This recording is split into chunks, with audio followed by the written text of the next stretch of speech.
try and get things rolling by talking about some methodological issues. So I'll first focus on the kind of classic distinction between univariate and multivariate approaches to analyzing fMRI data.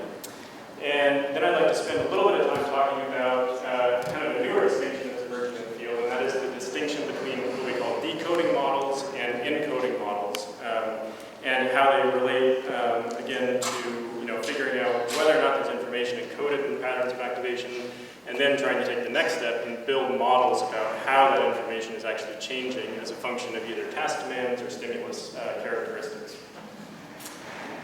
Okay, now I want to also just kind of take a side note here and mention that we use the visual system as our kind of model for understanding attention, working memory, decision making, and so the talk I'm going to give today is very much grounded in the nitty-gritty details of primary visual cortex and all these really visual areas. But I hope to emphasize and wrap around at the end that these techniques that I'll be talking about can be used in almost any domain you can imagine. So to study object selectivity, higher level cognitive control, decision-making, motor function, all of those things can be approached from some of the same angles that we're taking to study the visual system.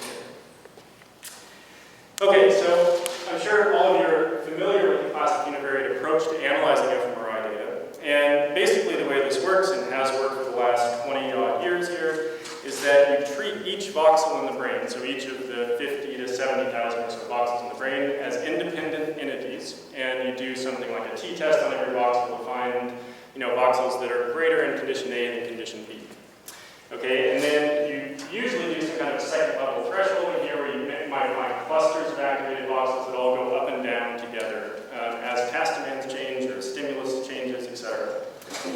Now, this method has been historically very, very useful in many situations, and actually it's very useful in the visual domain because there are properties in the visual system that are shared by almost all neurons. So for example, like almost all neurons in primary visual cortex will go up when the contrast of the stimulus driving them goes up. Okay, so in other words, all neurons are responding the same way to experimental manipulation. And when that condition is met, these univariate approaches can be very, very powerful, right? And they're also very good at making coarse comparisons between distinct brain regions. So if you've got a region in the frontal cortex, region in parietal cortex, they're doing different things, and they're relatively homogeneous populations, and you're going to be able to pick that up with these univariate methods. Now, there's a big problem with these methods, though, and again, this is a general issue that we'll be approaching from the visual system, but I think this general critique almost always applies to any task you can come up with just about. And that is that these univariate methods are simply not very sensitive in many situations, particularly when you have a mixed group of neurons within some functional area. Okay? And we can see how this plays out in the visual system here. So let's say we imagine motion selective area MT that's full of neurons that are tuned in different directions of motion. Let's say we've got a scenario like this where we look at the response of a population of those neurons in task A, and then the response of those neurons in task B here. Now, a univariate method is going to be able to pick up on a modulation like this, right? Because overall, all the neurons are more active under one task condition than under the other task condition. Okay, so that's going to translate to an overall increase in the amplitude of the bold response.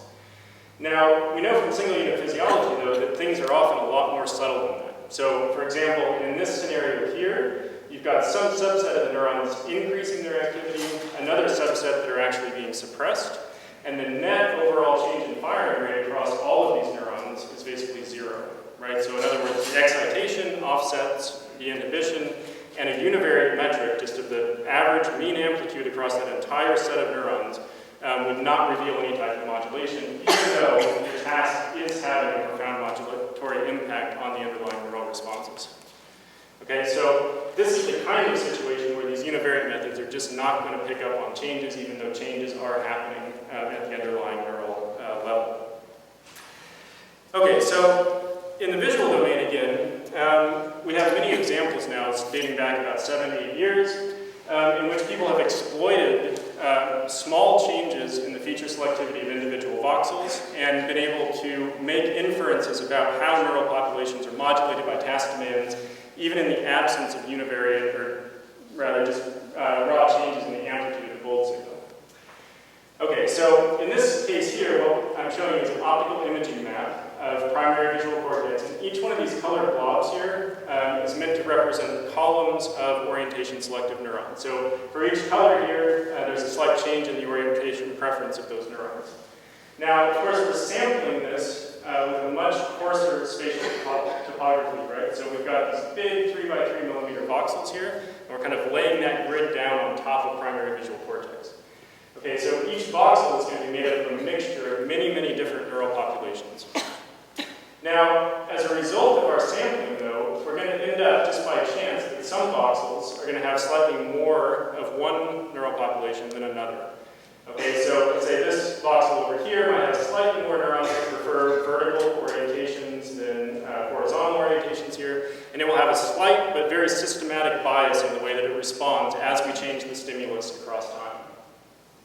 Now, the idea behind these methods that I'll talk about, these decoding methods or multi-voxel pattern analysis methods, is that you don't just treat each individual voxel separately.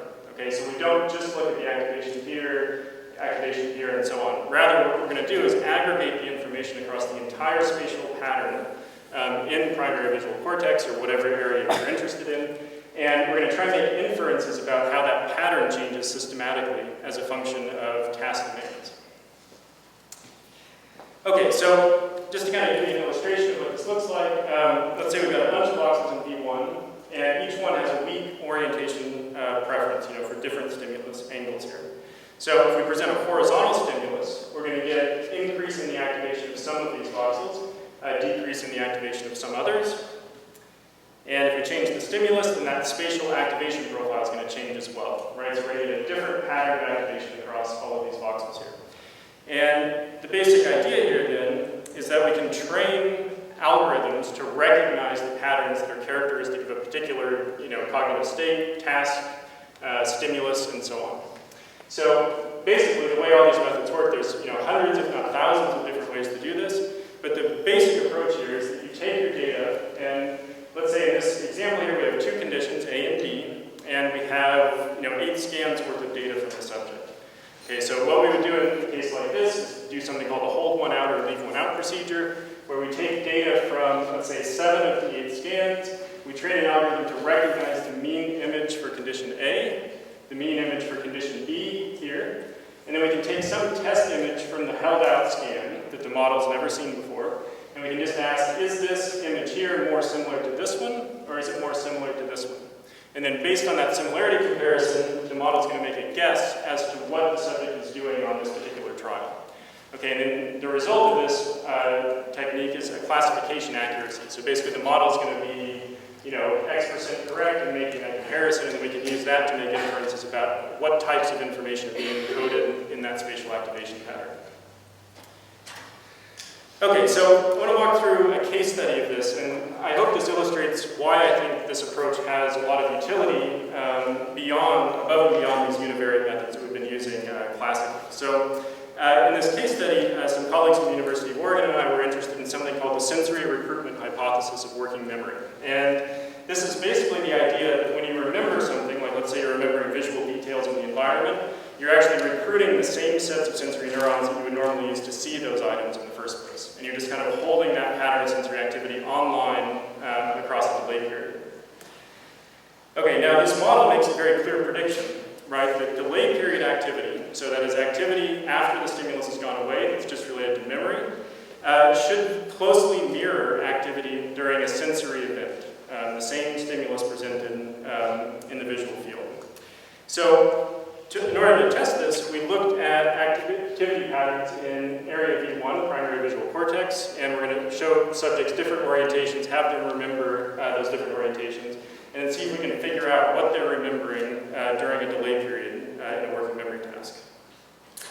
Okay, now I want to point out that up until, I would say maybe 3 or so years ago, the hallmark of an area involved in working memory was an increase in the sustained amplitude of the response profile.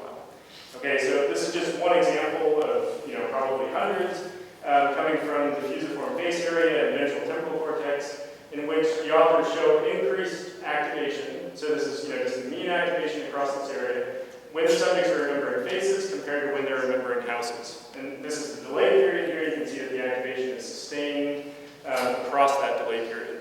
But Okay, so this type of pattern has almost always been taken as the hallmark of an area involved in working memory. And after this, shortly after this, a slew of papers came out suggesting that areas like primary visual cortex were not involved in visual working memory because they didn't show the same characteristic sustained activation profile. So you see here that in V1, let's say you present a stimulus that you're going to remember, you have this little bump in activation, and then it immediately goes back down to baseline during the delay activity. So there's no sustained univariate increase in the amplitude of the response. Now, we kind of re-examined this using a slightly different approach than people have in the past, and the task we used was actually very simple. So it's a delayed match to sample task. The subjects get a single stimulus here at the beginning of each trial. There's a delay period for about 10 seconds, and then there's a 1-second test stimulus that comes up at the end of that delay period. And the subjects either have to remember the exact orientation of this grating, and it was presented somewhere around 45 degrees or somewhere around 135 degrees, or they had to remember the exact color of this patch here, and it was either some shade of red or some shade of green. Okay?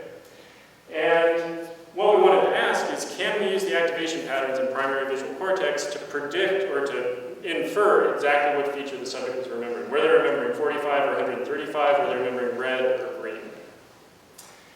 Now, replicating previous reports, it's important to note that we also found no evidence for increases in the mean amplitude of the bulb response. So basically, by classical definition, we would also make the inference that V1 was not involved in working memory in this task.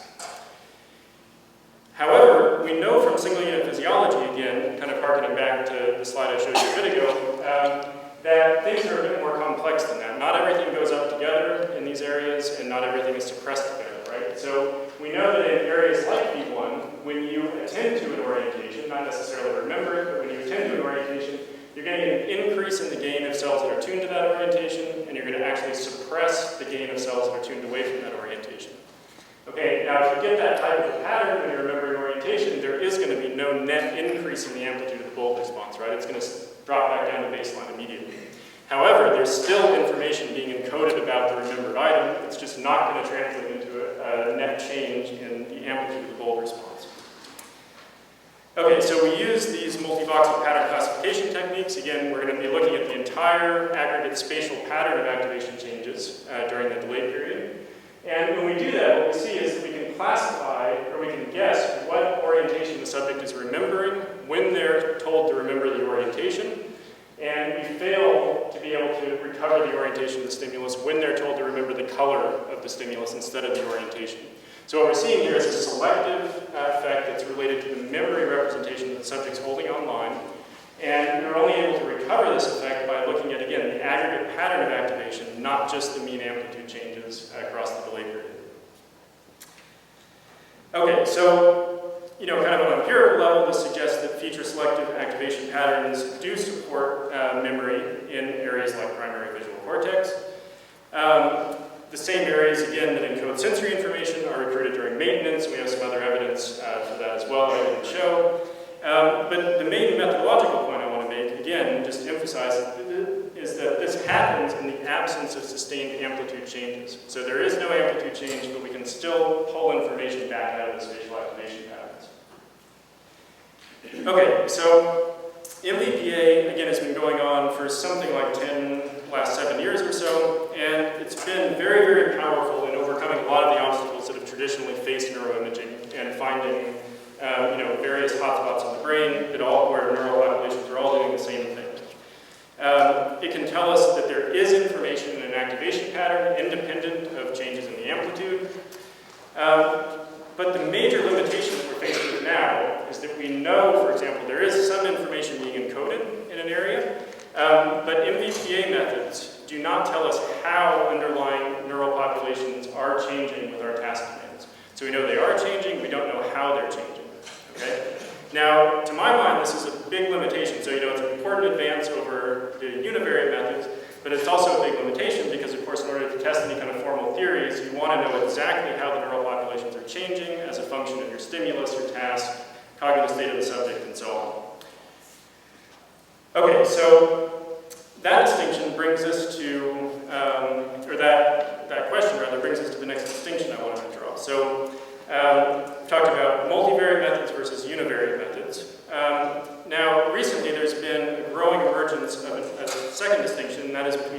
decoding models and encoding models, and their relative application to answering, information questions versus how questions.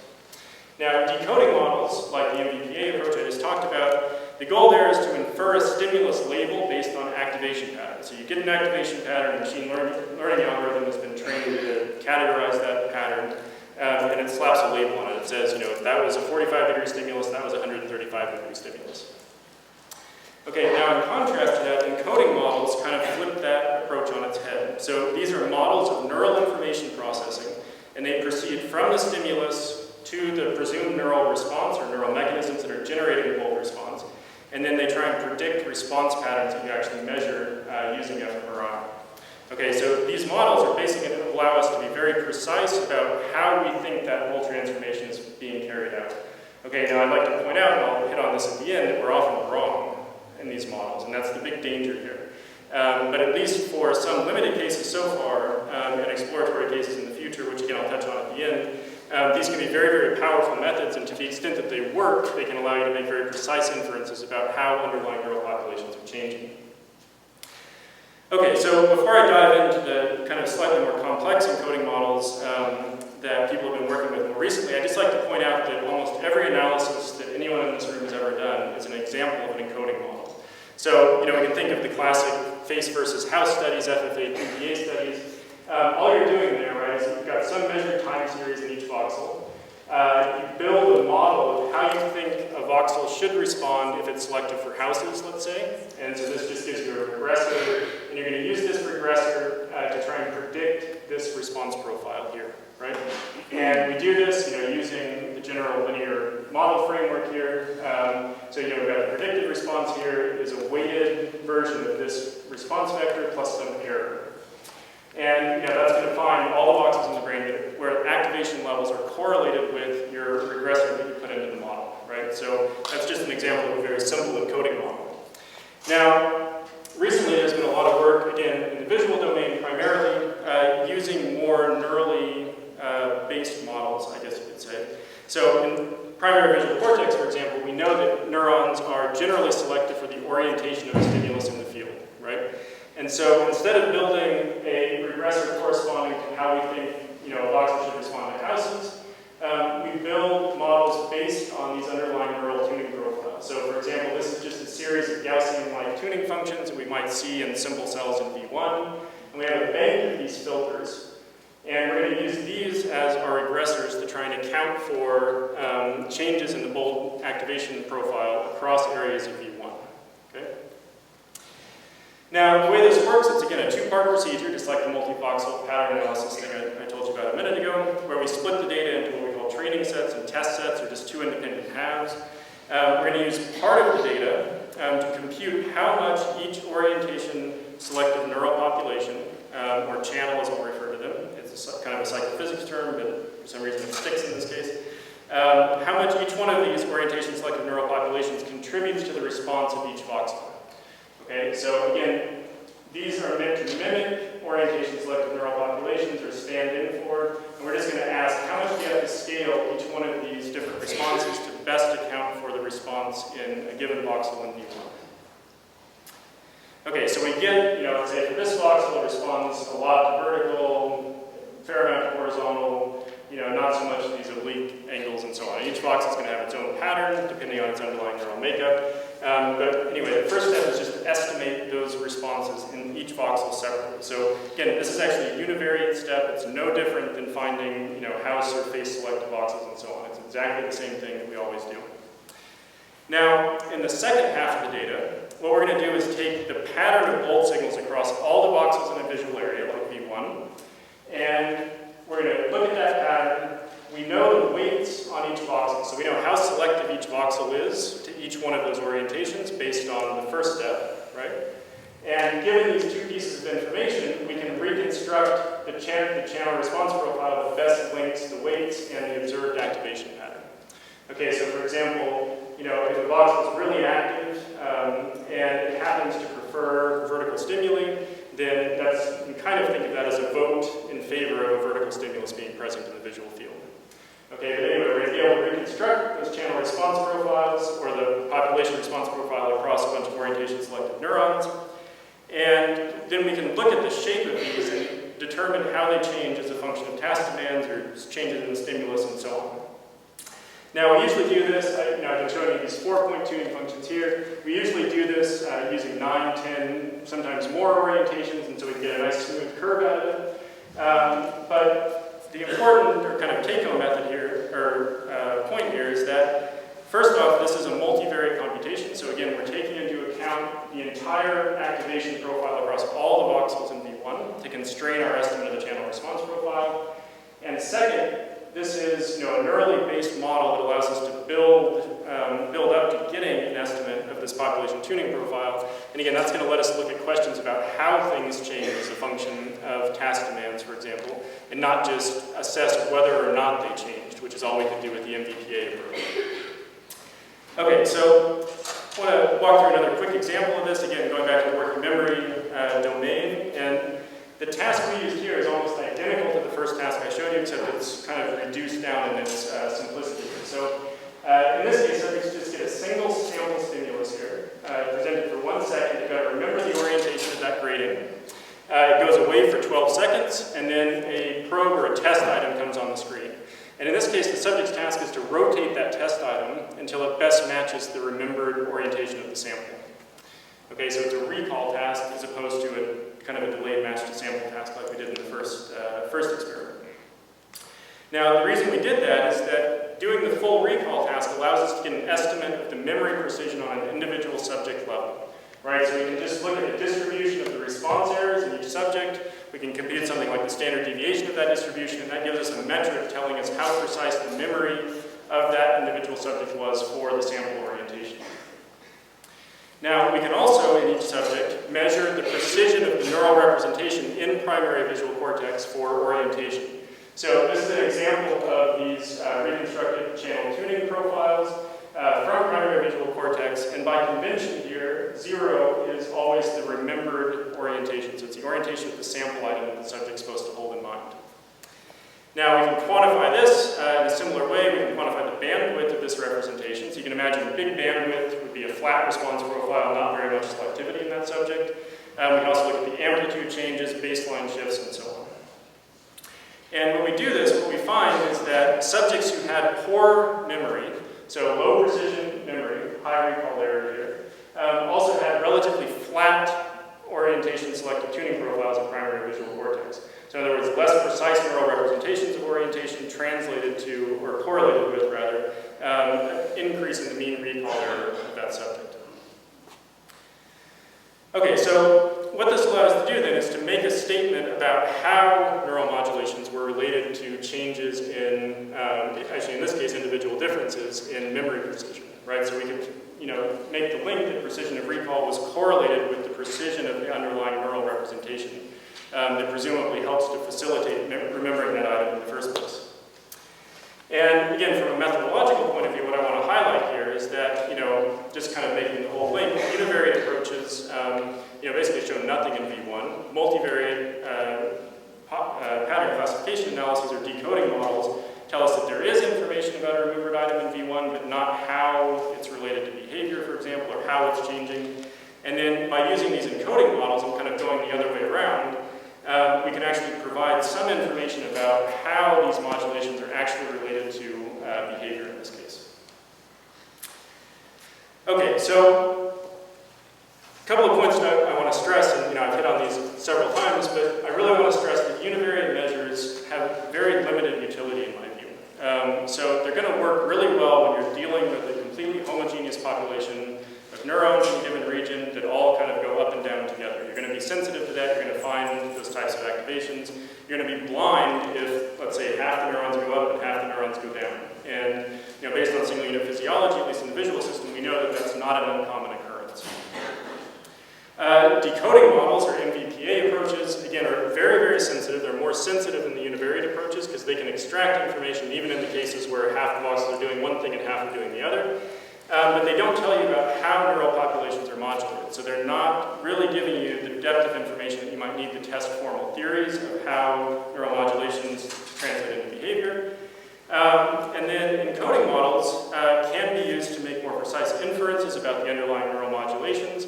The really big caveat here, though, is once you get outside of primary visual cortex, you know, how do you go about constructing these models? It gets a lot more ambiguous. We don't have nearly as much information about what the underlying neurons are doing. And so that's kind of the big caveat on the encoding models. However, I just want to kind of end up by mentioning that there are methods for testing these encoding models, right? So, for example, in the face domain, we've been doing some work on this, and we've developed a space using multidimensional scaling. So this is a purely psychological space, and you know, you can see it ranges from, there's two axes here, so you get ratings along the Caucasian-Asian axis, female-male axis, and you can draw equidistant points in this space and use this as a basis for developing encoding models, for example. Now, this could be way off base. It might have absolutely nothing to do with the underlying neural organization in an area like FFA. But the point is that we could actually build this model, see how well it predicts data, see how well it generalizes to novel data, and so on, and then start iterating through this model development procedure until we actually find something that can account for a significant amount of the variance. And so, in some ways, this is kind of groping in the dark, but in other ways, you know, it's kind of a necessary next step, I think, if we actually want to push things forward and start figuring out, you know, what that activation or that, you know, blob of activation actually means when it changes. And doing things like this, you know, it's going to be a long and laborious process, but it's probably necessary to kind of uncover any more information than just things go up and down with changes in task demand. Okay, so I'm going to wrap up there. I'd like to thank, in particular, Eddie Esker here, who did actually all the work that I've been talking about today, collaborator at the University of Oregon, and thank you all for